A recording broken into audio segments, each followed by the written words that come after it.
श्री नगर के मज़ाफ़ाती इलाके निशात में उस लड़की की मौत वाक़ा हो जाती है जिसके साथ ज्यादती की गई थी, यानी जिनसी ज्यादती की गई थी। आपको बता दें कि पुलिस ने उन 4 मुल्जिमान को फिलहाल गिरफ्तार कर लिया है और चारों को सलाखों को पीछे धकेल दिया है। आपको इस बात से बाखबर करते हैं कि कल ये खबर आई कि श्रीनगर के मज़ाफ़ाती इलाके निशात में एक लड़की के साथ 4 बदमाशों ने जिनसी ज्यादती करने की कोशिश की थी और इस दौरान वो शदीद जख्मी हो गई थी। बाद में जब उसे अस्पताल मुंतकिल किया गया, वहां पर डॉक्टर ने उसे फौत शुदा करार दिया। पुलिस को जब यह खबर मिली तो इन्होंने इब्तिदाई तहकीकात शुरू की और फौरी तहकीकात के मुताबिक चारों मुल्जिमान को गिरफ्तार कर लिया है। पुलिस ने साफ ये वाज़िया कर दिया है कि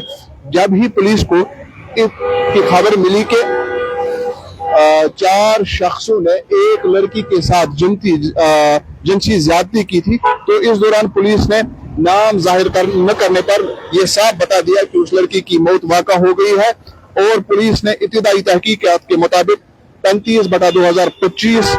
की दफात के मुतालिक केस दर्ज किया है और पुलिस स्टेशन निशात में ये केस दर्ज किए गए और पूरी तहकीकात के बाद 4 मुल्जिमान को गिरफ्तार कर लिया गया है, जिनकी शनाख्त सहेल बशीर भट्ट वल्द बशीर अहमद साकने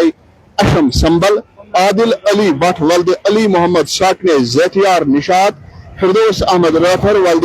गुलाम अहमद राफर साकने ज़ैतियार निशात, साहिल अफजल भट्ट वल्द मोहम्मद अफजल साकने पहलू बयान निशात के बतौर हुई है। पुलिस ने साफ वाज़िया किया है कि ऐसे अगर कोई भी वाक़ात आपके इर्द गिर्द में पेश आते हैं तो आपको बराह रास्ता पुलिस से राब्ता करने की जरूरत है, ताकि पुलिस जल्दी ही ऐसे मामला को निपटाए। फिलहाल खबर यही है कि उनकी जो लड़की फौत हुई है, जो शदीद जख्मी हुई थी, जिन्हें डॉक्टरों ने इब्तिदाई तहकीकात में मुर्दा करार दिया था, उनकी लाश बाज़ाब्ता तौर पर निशात पहुंचाई गई और आखिरी जो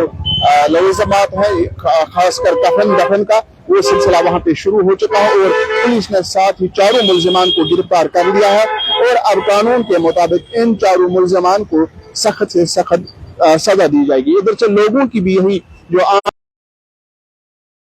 लेकिन फिर इन मुल्जिमान को सजा नहीं दी जाती है, जबकि पुलिस का साफ वाज़िया तौर पर यह कहना है कि इन मुलज़िमों को बाज़ाब्ता कानून के मुताबिक सख्त से सख्त सजा दी जाएगी। मुझे और मेरे कैमरामैन को दीजिए इजाजत, आप देखते रहिए तामिल इरशाद।